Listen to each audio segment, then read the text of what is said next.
My name is Vanessa Joseph, and I serve as the chair of the National Haitian American Elected Officials Network, known as NEON. I'm also a member of the Haitian American community and an immigration attorney.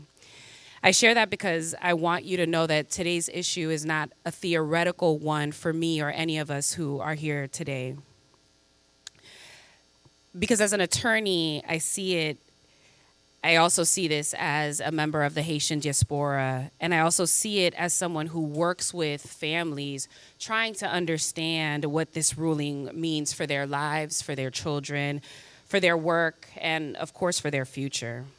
And so we're gathered here today in response to the Supreme Court's June 25th ruling on temporary protected status and to call the United States Senate to swiftly pass S 4814, the Markey Blunt Rochester bill, to designate Haiti for temporary protected status through 2029.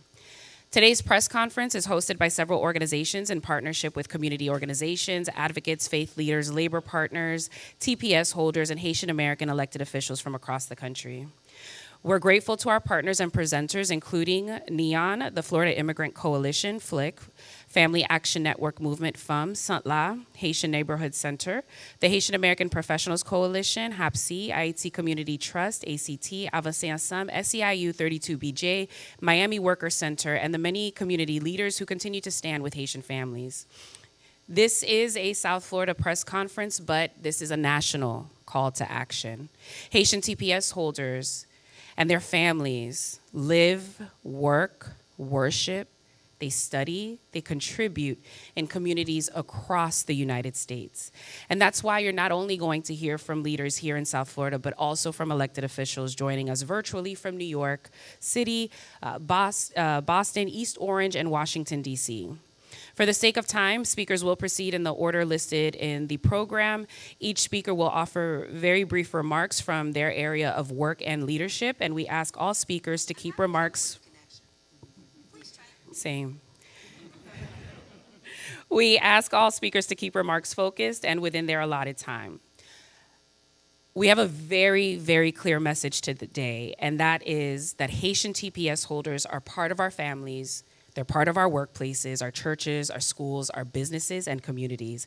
And the Senate must act now to protect them and to protect us. Today's a painful and urgent moment for the Haitian community. For many people watching the Supreme Court's ruling, it certainly sounds like a legal decision or just a new policy development. But for Haitian families, for this community, the ruling is a deeply personal one. I've said it many times before. Rulings like these aren't just felt in a courtroom, but they're also felt at kitchen tables. They're felt in our churches. They're felt in our workplaces. It's being felt by parents who are asking themselves questions that parents should not have to ask. Questions about whether they can keep working. Will I lose my ability to provide for my family? What happens to my children? What happens to my home? TPS exists because there are moments when conditions in country make safe return challenging, and Haiti's in such a moment. Haitian TPS holders aren't strangers because they're the people that we know. They're our neighbors. They're the caregivers to our loved ones, the co-workers that we joyfully greet each and every single day. They're the small business owners who keep our economy running. They're the parishioners who sit in pews. They're the students who will one day be our future leaders, and they're the parents that are raising American children. They're people who've worked lawfully, they've paid taxes, supported local economies, and strengthened communities across this country. The consequences of ending TPS won't be limited to individual families, and I know that you'll hear this message over and over again because it'll affect employers, it's going to affect our schools, our churches, our healthcare systems, our caregiving networks, our local economies, and certainly our entire communities. So that's why NEON and every organization here today is calling on the United States Senate to act with urgency. We're calling on senators to support S 4814, calling on senators to co-sponsor the bill and show that they stand with the Haitian community. We're calling on Senate leadership and the Senate Judiciary Committee to move this bill forward. And we're calling for a yes vote to protect Haitian families and provide the stability that they and we deserve. So it's not only an immigration issue. This is a family issue. It's a workforce issue, it's an issue of public safety, one for mental health, but above all, it's a moral issue. And as Haitian American elected officials, community leaders, advocates, and allies, we're here to say that Haitian families deserve protection, dignity, and certainty. And so now we turn to leaders standing with us today to speak on the impact that this decision will have on our communities and why congressional action cannot wait. So we'll now hear from Tessa Petit, the Executive Director of Florida Immigrant Coalition.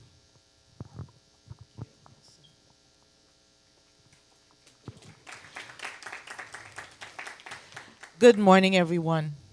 I am Tessa Petit. I'm the Executive Director of the Florida Immigrant Coalition. On Thursday, when the Supreme Court made that decision to terminate TPS and give a win to the Department of Homeland Security, they did not just affect Haitians. They put the lives of 1.5 million TPS recipients at risk. Of those, 400,000 are right here in our state of Florida. And of those 400,000, we have close to 180,000 Haitians.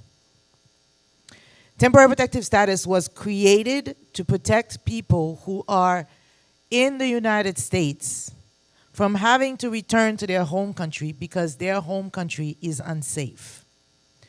Temporary protective status, when it became law in 1990, it specifically described the country condition that would justify a country to qualify for temporary protective status and its people to be allowed to remain in the United States.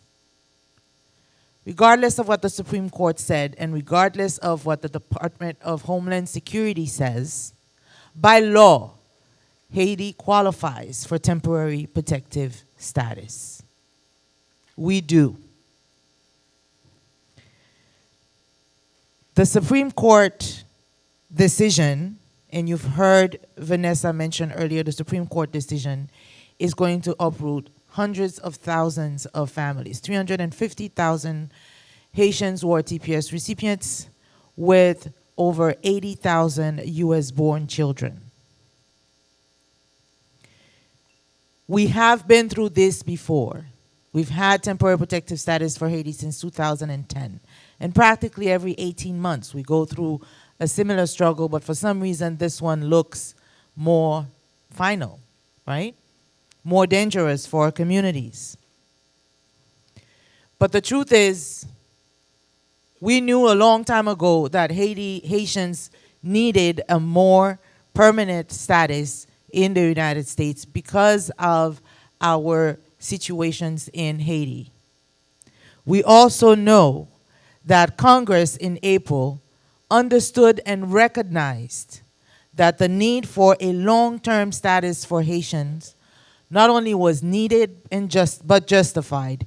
And that is why they took a bipartisan vote to designate TPS for Haitians until 2029. This bill is now in the Senate.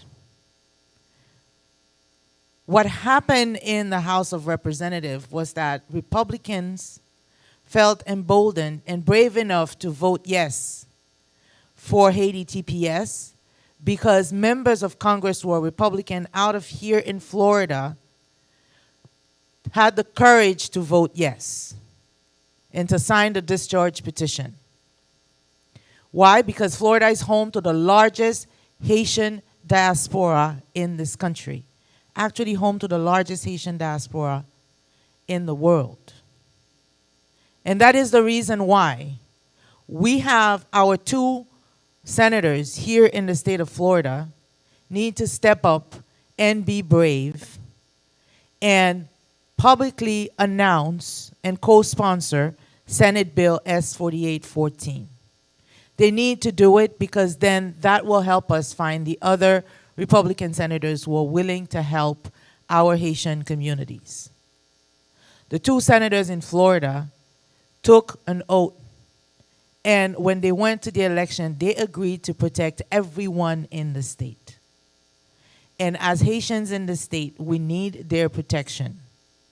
I want to encourage everyone here to talk to your senators. Do not be afraid and ask them to vote yes on Senate Bill 4814 and protect that same Haitian community that voted for them.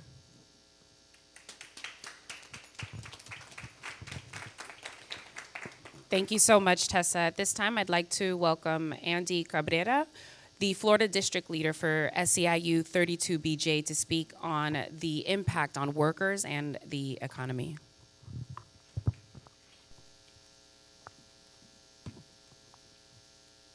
Good morning, and thank you for having us.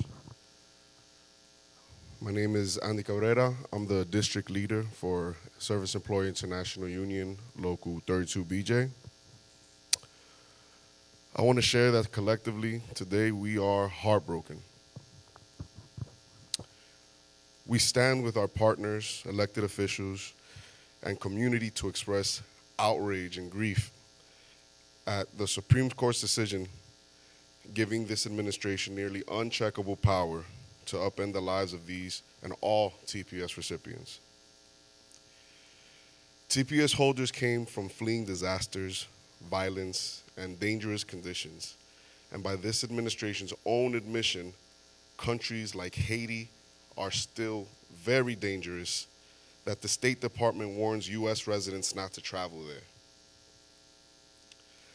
This decision threatens the well-being of more than 1 million TPS holders across our country. Here in Florida, TPS holders are a part of the backbone of our communities and our economy.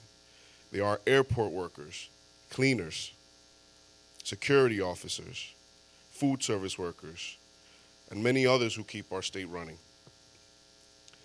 They assist elderly passengers. They clean plane terminals, care for our seniors. Many have lived here for years.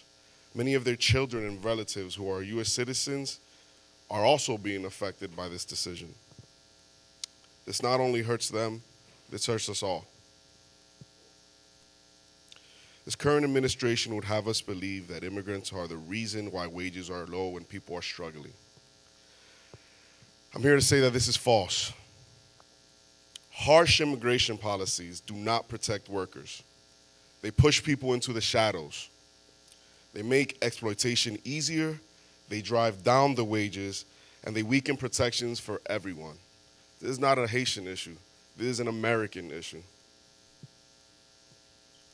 When one group of workers becomes more vulnerable, all workers are at risk. This is why we call on this administration to reverse course and restore TPS protections for Haitians and others. And we call on Congress to act now and support a real path to permanent residence and citizenship for long-term residents. 32BJ SEIU is proud to stand with TPS holders, immigrant families, and all workers fighting for dignity, safety, and respect. We are heartbroken, but we will continue to fight in our streets, in our workplaces, at the ballot box, and by every legal means available. We stand with you. Thank you. Thank you, Andy. At this time, I'd like to call up Sandra Dennis, one of our fiercest organizers, and the executive director of the Miami Workers Center, to help us understand better the effects on community stability and economic justice. Hello again, my name is Sandra Dennis, and I'm the president and founder of Avancance. I'm also current chairwoman of the Haitian American Professionals Coalition, day job executive director of the Miami Workers Center. I stand here today on behalf and in solidarity with the Haitian TPS holders, all TPS holders in this country who are our friends, our families, our neighbors, and our co-workers. Haiti today is experiencing severe instability. Armed groups control large parts of the capital. Over 1 million people are displaced. Basic systems like healthcare, education, and public safety are under extreme strain. And still, Haitian people in Haiti are not only surviving, they are showing up for work, caring for their children, going to school, and holding communities together under extraordinary conditions. Haiti is our country. It is the country we love. But loving Haiti does not mean denying its reality. The Supreme Court decision will not impact just Haitian TPS holders. We will all feel the impacts of this decision. Elected officials, employers, leaders in healthcare, public education, hospitality, aviation, agriculture, these sectors rely on Haitian workers, Haitian families, Haitians' talent, and Haitian stability. I'm going to name that again for Floridians. Your largest industries are impacted by Haitian folks: agriculture, hospitality, construction, healthcare. Without Haitian people, those industries could go under. Every institution in this country should be paying attention.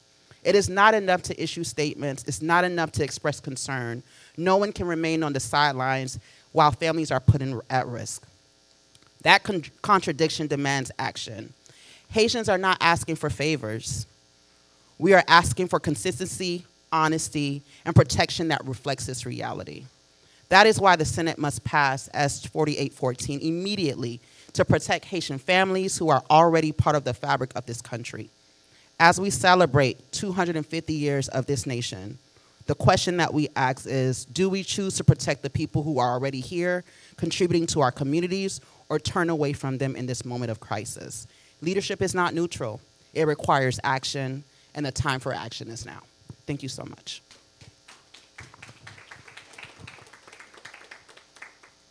I'd like to acknowledge Tamara LaBruce now, Executive Director for the Saint La Haitian Neighborhood Center.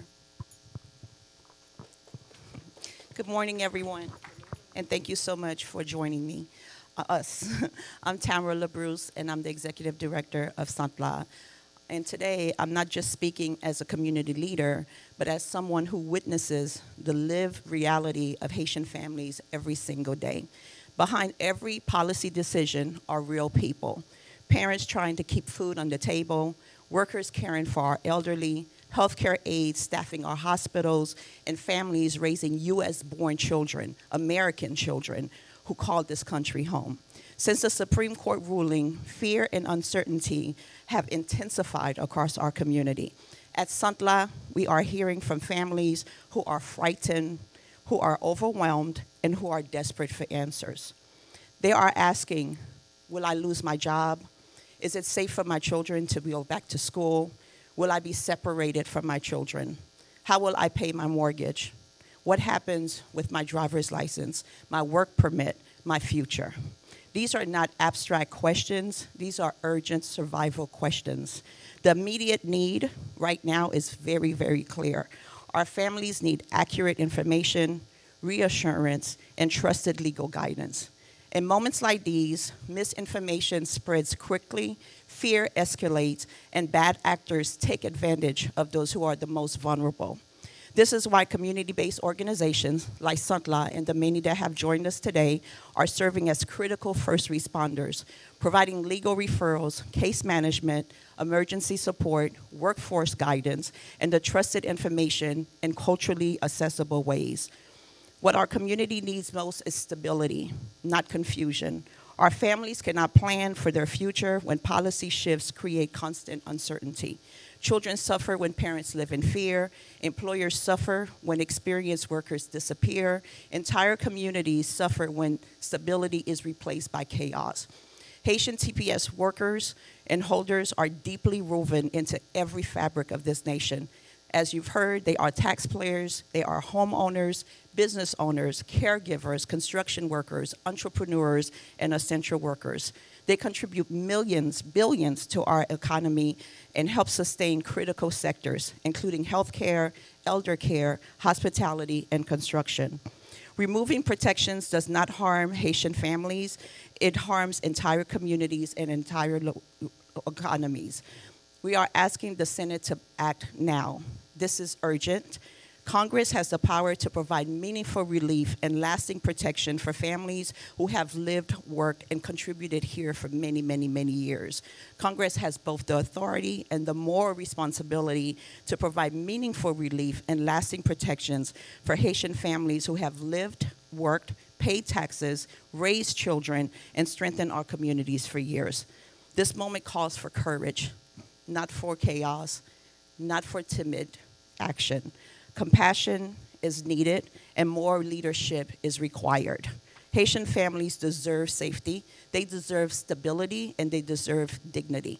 Our families are not asking for charity. They are asking for fairness, humanity, and the opportunity to continue contributing to the nation they already have helped built and the nation that they call home. So today we ask on the Senate to turn into action. Do not turn away. Do not delay. Pass TPS legislation now. It is what we deserve, and it is what should rightfully be ours. Thank you. Thank you, Tamara. Next, we'll hear from Dr. Gerda Nicolas of IET Community Trust. She's the president and co-founder.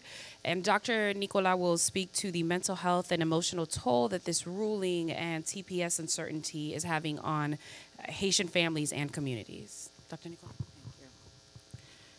Lonia Tutmoun. Good morning, and thank you so much for joining us today. So that's my night job, and my day job is I'm a professor at University of Miami. My training, I'm a clinical psychologist that works with children and families by training. I've been a psychologist for 33 years, and so I come and speak around some of those key issues. Today, it is indeed a difficult day for many Haitian families. The decision regarding TPS is more than immigration policy. It is a decision that affects parents, children, workers, students, employers, and entire communities. Many people are experiencing uncertainty, fear, and grief. We acknowledge those emotions, and we stand in solidarity with everyone affected by this decision. And as president of IET Community Trust, I want to emphasize one message. And our response is that our response must be guided by dignity. Not panic, not fear, not division, but dignity, compassion, and hope. Throughout IET's history, our people have demonstrated extraordinary resilience. We have faced adversity before, and we have always found strength in our communities, our faith, and our commitment to one another. Today calls for that same spirit. For those directly impacted, it is important for us to continue to encourage seeking accurate information from qualified immigration attorneys, trusted organizations, as you've heard. So it is important, please do not make life-changing decisions that is based on rumors and misinformation. At this particular moment, social media is not always our friend. And we know how much social media can absolutely promote fear and uncertainty and that sense of panic. We also believe that we must look beyond today's crisis. Temporary protected status may change. Our commitment to the people of IET does not. And that really is an important piece of that. You can tell the old generation versus the young one. Thank you, Tamara, for showing up with paper, right, and not the phone, right? Because if Haitians were to return home, they deserve communities. And while we are calling for the passing of this bill, we must also simultaneously be prepared for the worst, right? And prepare for what does that look like for our folks resettling back home. IET Community Trust, as a foundation that is based at home, is focusing on preparing that for that particular reality. Welcoming people home with dignity and opportunity. They deserve access to mental health support, the economic opportunities, education, health, and so on. That is why we, along with many other local partners in IET, have really created the IET Community Resilient Initiative that is designed specifically to strengthen communities, to support this reintegration, invest in long-term resiliency. This is not simply about responding to one policy decision. It is about preparing IET for the future by investing in local leadership, sustainable community development, and so on. We also want to recognize the countless elected officials from both political parties who have also spoken publicly about the humanitarian implications of this decision. And we are asking for continual bipartisan leadership that is grounded in facts, compassion, and respect for human dignity. To every member of our community, this Haitian community, both here and those who are paying attention to this back at home, it is important for us to recognize that we are not alone, that we will continue to advocate, we will continue to organize, and we will continue to build partnerships. And we will continue to invest in a future where IET strengths comes from strong communities, strong institutions, and the resiliency of our people. Thank you so much. Thank you so much, Dr. Nicholas.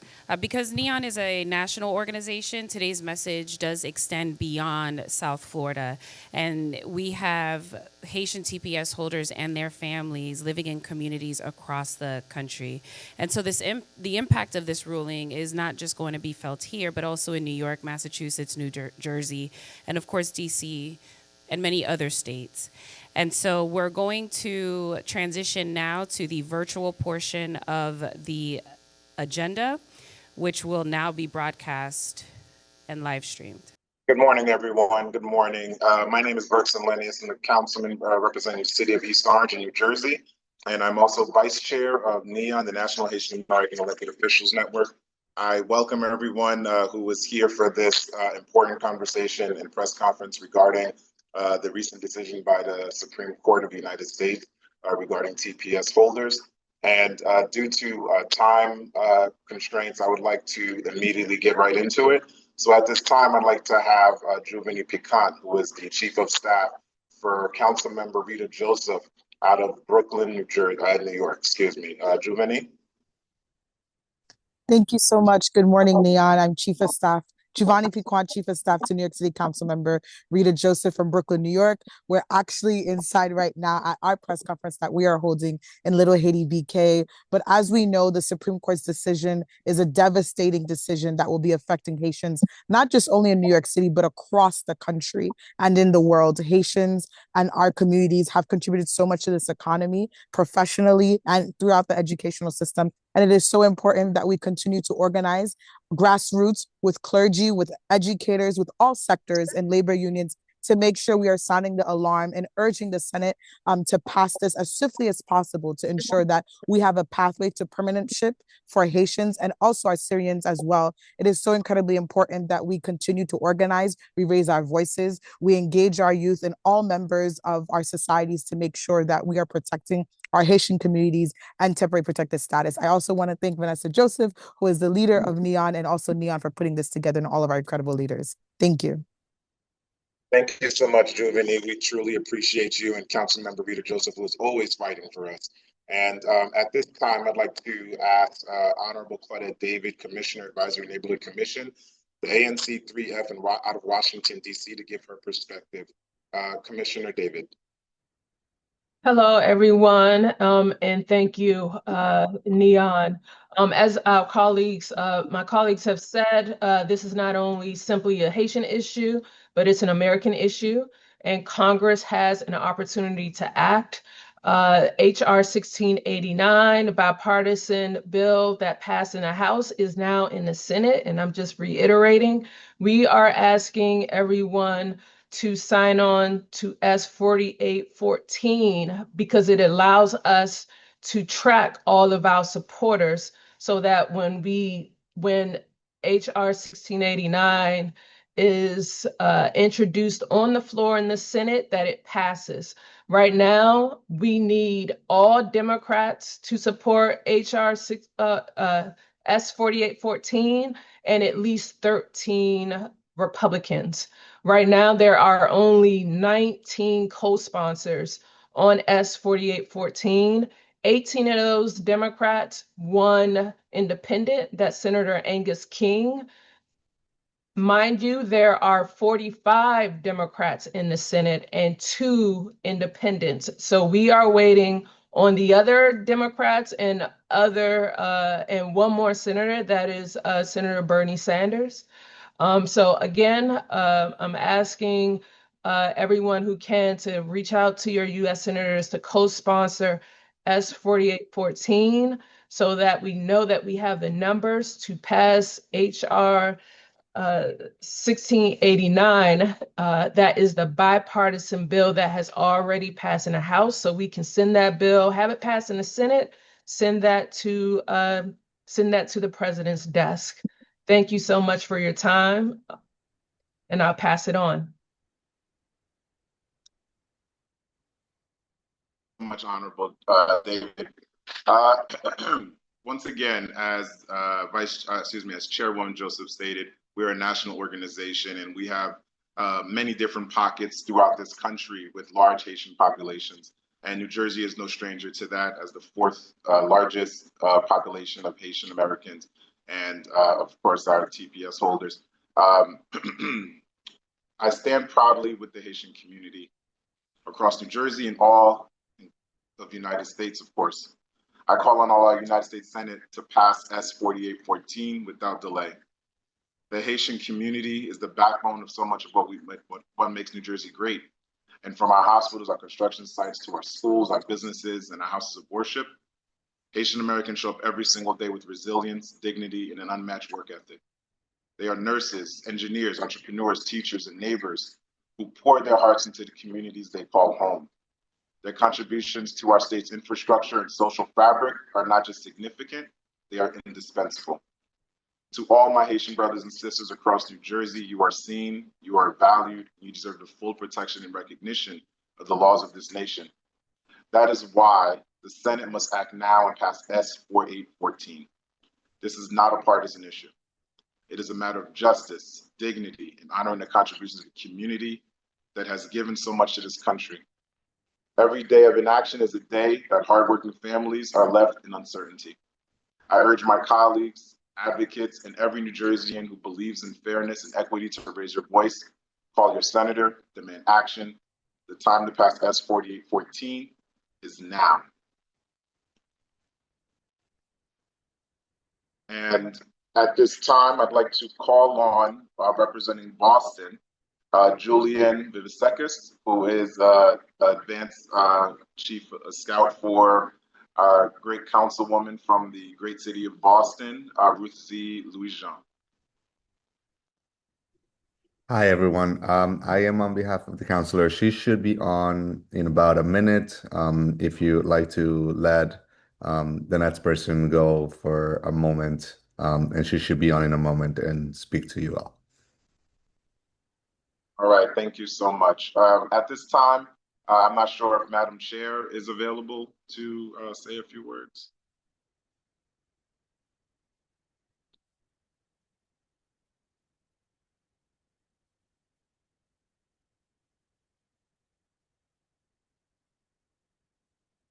Madam Chair?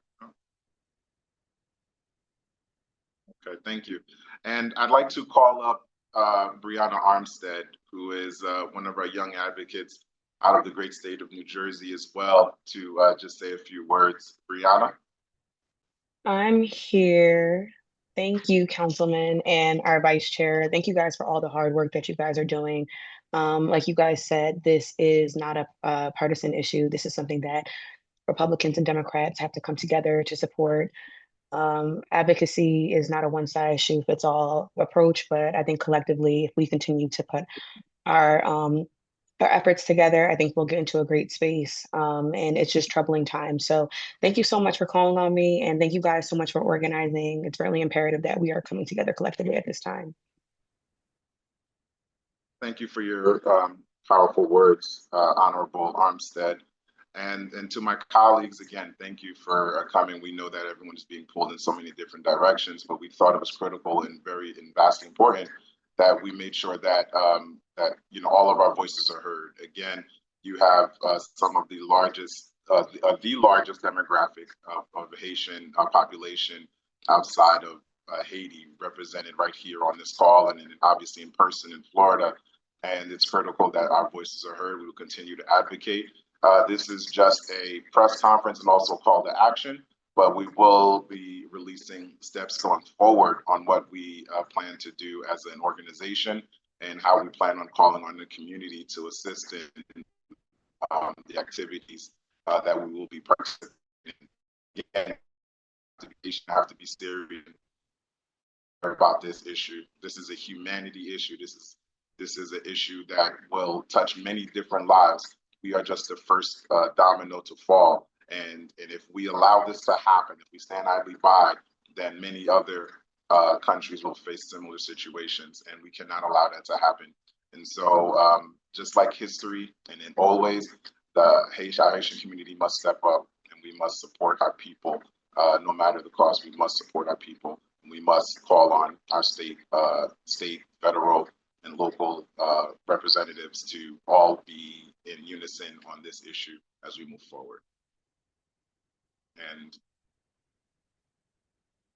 Julian? Yes, haven't heard of her. I'm gonna call her again. She should be on in a moment, okay? We apologize for the delay again. Everyone is doing many different things. Boston obviously is hosting several different Know Your Rights campaigns and call to action summits. So we just humbly appreciate the time that Council Member Louis Jean is putting into this effort to ensure that our people are represented.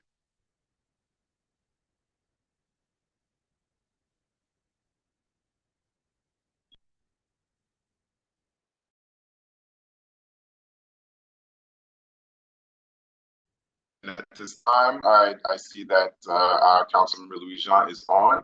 Council member, you are our last speaker, and I'd like to ask for you to please say a few words.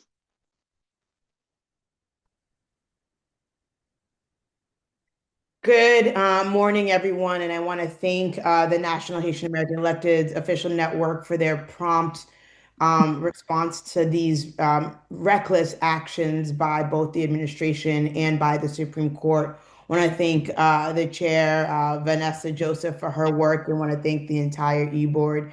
This moment requires incredible collective action for us to make sure that we are representing the needs of our most vulnerable residents. The Supreme Court's decision to recklessly uphold the Trump administration's desire to end temporary protected status for Haitians and for Syrians is a death sentence for so many of the folks that have temporary protected status in this country. It is a complete abdication of their responsibility to follow the law and to review administrative action. And it's blatantly ignoring the racial animus that has fed so much of this administration's immigration policy, something clearly outlined in her dissenting opinion by Justice Kagan, joined by Justice Jackson and Justice Sotomayor. We have an obligation now to continue the work. I must say that the decision the outcome was heartbreaking, and it was a gut punch to so many of us who are advocating on behalf of the Haitian community, who are advocating on behalf of immigrants, but it doesn't stop the work. We here in Massachusetts, in the Massachusetts Congressional 7th District, are just so lucky to have Congresswoman Ayanna Pressley as our Congresswoman who successfully led 2 months ago the fight to pass temporary protected status, but for 3 years on a bipartisan basis. First, it was a successful passage of the discharge petition on a bipartisan basis, and then it was of the actual bill to extend TPS for 3 years. The fight continues in the Senate, and we're continuing that fight, also led by Massachusetts' own Senator Ed Markey, co-sponsored by Senator Linda Blunt Rochester of Delaware, so that the state can extend, so that the Senate can extend by 3 years the temporary protected status. We know that at issue here is Haitians and Syrians, but this is a decision that impacts everyone from the 15 other countries, the 1.3 million residents here in the country who have temporary protected status. As I'm preaching to the choir, but many of us on this call know that for Haitians, many have had temporary protected status since the earthquake in Haiti in 2010. And many of us have been calling for comprehensive immigration reform that would allow for a temporary, more permanent status. So over the weekend, Secretary Mark Wayne Mullin stated that those who have temporary protected status must find some other legal status here in this country. He has the ability, and Congress has the ability to make that pathway possible, because this administration has allowed for the complete decimation of the asylum process. Uh, there have not been as many options as we would like to see for other legal pathways outside of temporary protected status. He has the ability to allow for to extend work authorization. We are talking about the complete decimation of industries from healthcare to transportation. It is the cover of the Boston Globe today talking about Haitian workers and their influence in our economy and just the decimation of so many of those industries. So we are talking about real impacts. And I know others have uplifted the fact that not one of the qualifying matches that the Haitian team played to qualify for the World Cup, they were not able to play any of those in Haiti. We're talking about a country that is leading when it comes to hunger, and that is leading when it comes to kidnapping and political violence and instability. That is not a country that we should be sending people back to. That is not a country that is not safe enough for our own residents, with the State Department have a level 4 travel warning. It's not safe to send any human being back there at this moment. The way that we are welcoming, we have a welcome mat for Afrikaners, white Afrikaners coming to this country. We need to be as welcoming as we are to them, as we are to our immigrants of color who are coming here. And so I really want to commend the work of the National Haitian Elected Officials Network in making sure that we are speaking with one voice to the absurdity and to the harm created by the Supreme Court's endorsement of President Trump's lawless actions, and that we continue to fight and advocate for those who are most vulnerable among us. And so we have work to do. The same coalition that supported and that was able to get that bipartisan bill passed in Congress, we have to do the same in the Senate. We have to make sure that they're listening to us as voters, as residents, and as people who are upholding every segment of this economy. Thank you. Thank you so much, Councilmember Louise Jean, for those powerful words. And I believe Chairwoman Vanessa Joseph, are you on? Okay. So at this time, we are going to close out, but I just want to make sure that it's very clear, that the messaging is very clear. To all of our TPS holders, you are valued, you are honored, you are loved, and most importantly, you are not alone. We will continue to fight. We will continue to strategize. We will continue to effectuate what the change that is going to need to take place in order to ensure that we have a pathway for citizenship and for all of our TPS holders here within this country. And we just want to also say thank you to everyone who was in attendance. Thank you to the national media. Thank you to all of my colleagues that are on this call as well. The Honorable Claudette David, the Honorable Brianna Armstead, the Honorable Councilmember Louis Jean, and the Honorable Rita Joseph out of New York. And of course to our chair and our leader, Vanessa Joseph, for ensuring and putting this on, and to all the leaders in Florida who are in person, thank you. And we just say God bless you, and the fight continues. Thank you.